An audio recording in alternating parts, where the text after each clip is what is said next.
Once upon a time, in ancient days, there was a king who ruled over one of the cities. His daughter, a remarkably beautiful young woman, garnered the attention of numerous suitors. On occasion, the king's friends would find an excuse to discuss weddings and marriages, highlighting a worthy young man possessing good qualities, expressing a desire to marry a lady characterized by love, honesty, bravery, and wisdom. However, the young man in question hesitated to officially propose to the king's daughter, fearing a resounding rejection. Instead, they hoped for the king to personally engage with and understand the qualities of the young suitor, allowing him to choose his son-in-law. Aware of this desire, the king never took action, leaving the matter unresolved. The king's daughter, understanding the predicament, declared, I would be content with a husband who desires me for who I am, not for my father's position. On a day when all the king's friends and relatives had gathered in the parliament, the topic was once again brought up for discussion. The king spoke. I have heard these words many times before, but there is a time for everything. Now, my daughter and I are prepared for a serious discussion. We must select one of my daughter's suitors, and I will give her hand in marriage tomorrow to the one who pleases me the most. Therefore, whoever is interested should be present tomorrow morning. I will then outline the conditions, and if my daughter approves, we will conclude the wedding tomorrow. Word spread quickly as everyone conveyed the news to the lovers and suitors of the king's daughter, stating, those interested in marrying the king's daughter should come tomorrow morning. The following morning, only 3 suitors arrived at the king's house, one of whom was the commendable young man. The remaining lovers and suitors hesitated due to fear of the king's majesty, worrying that they might incur the king's displeasure. Love was overshadowed by the overpowering force of fear, and the prospect of trouble loomed large. Accepting the 3 suitors, the king took the time to acquaint himself with them before summoning his daughter. Addressing the suitors, the king remarked, It seems that among all those vying for my daughter, the 3 of you are the most ardent in your affections.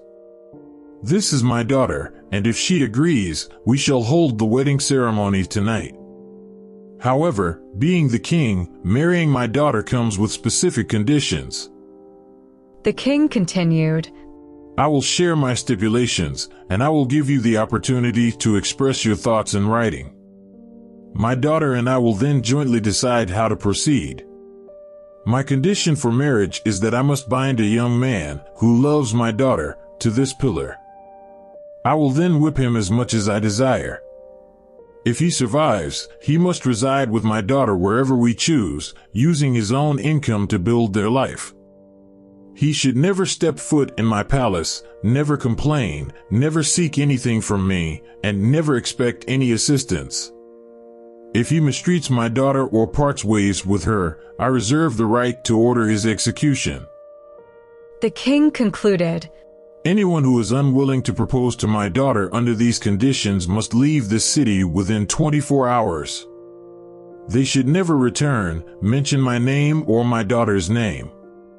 Failure to comply will result in an order for their execution. Please write and sign a letter within an hour, allowing me to discern the suitable son-in-law for my daughter. The king articulated his conditions and handed papers to each of the 3 young men, leaving them alone in separate rooms. After an hour, the king and his daughter returned, instructing the attendants to collect all 3 papers. The first young man's letter read, Although it is challenging to let go of my love for the king's daughter, I will endeavor to leave the city within 24 hours as per the king's directive and never mention our connection. I hope the king will show mercy to my family, as I was the sole one in love, and no one else. Observing the contents, the king and his daughter exchanged glances and smiled. Very well, said the king. This individual's decision is settled. This is not love, it is lust. He seeks the king's position, desiring proximity to power without facing any challenges. This person fails to comprehend that love entails sacrifice for the beloved. Avarice prompts him to abandon the journey halfway. He is a cowardly and thoughtless young man, oblivious to the possibility that our situation may be a verbal test, requiring a bit of reflection.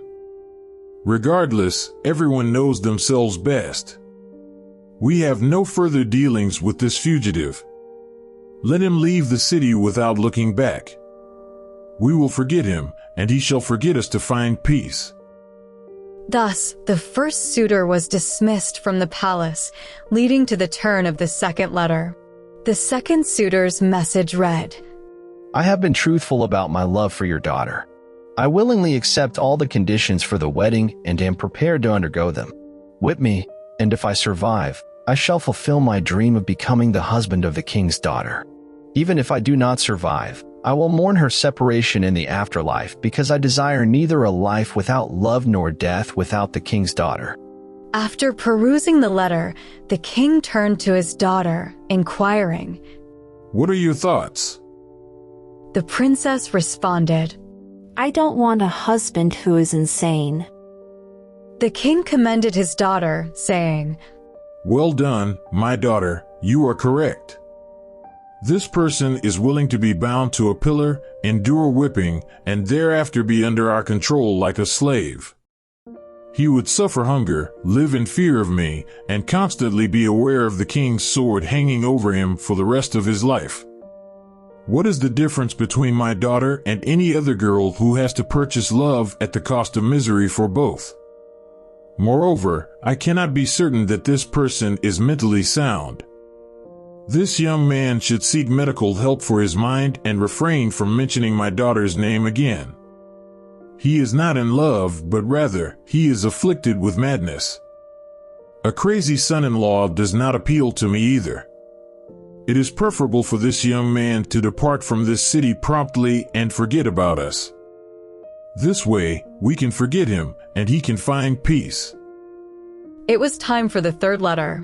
In the third letter, the young man expressed, I am capable of marrying other healthy girls, but my heart is set on the king's daughter. I believe we could find greater happiness together, and I am genuinely in love with her. However, I cannot accept the condition of being whipped and then living in secrecy with fear and anxiety, as this kind of humble existence may jeopardize the happiness of the girl herself. I am a suitor in love, and if the girl reciprocates my feelings and the king is willing to negotiate on his conditions, I am open to that. The king's initial conditions were neither rational nor logical and would not bring happiness to either me or his daughter. If the conditions remain stringent and unreasonable, I am prepared to marry another girl. I firmly believe that every problem has a third solution and can be resolved through negotiation and mutual respect. I hope the king will understand and excuse my candidness, as I harbor no enmity towards anyone. My desire is to marry with love and lead a healthy life. In any case, I wish happiness for the king's daughter and extend my respect to the king. I hope the king will also consider and respect my perspective. Turning to his daughter, the king inquired, What are your thoughts? The princess expressed with satisfaction, Whatever you say, father.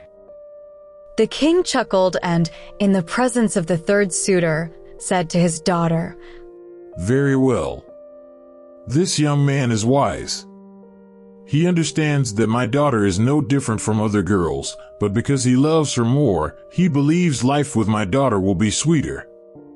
He is both wise and brave for not succumbing to fear or yielding to force due to madness. He found a third solution. My conditions were part of the test. I bear no enmity towards anyone and only desire my daughter's happiness. I appreciate the intelligence, mental health, and honesty of this young man. Now the decision lies with him. If he is willing, we will celebrate the wedding today. If not, I hope he finds happiness with another girl, and we shall attend their wedding to offer our congratulations. Now, both of you, my dear daughter and you, wise young man, share your final thoughts. The young man stated, I have come here with love for your daughter, and I wish to dedicate this love to her. The princess added, I was also influenced by the positive qualities of this young man.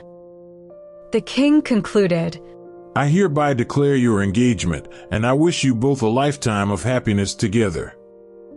In matters of the heart, it is essential to strike a balance between love and rationality.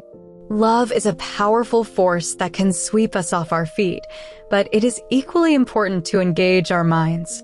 Embracing love with wisdom allows us to make informed decisions and navigate the complexities of relationships.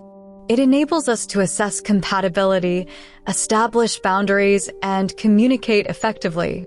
Rational thinking helps us evaluate situations objectively, consider long-term consequences, and prioritize our well-being.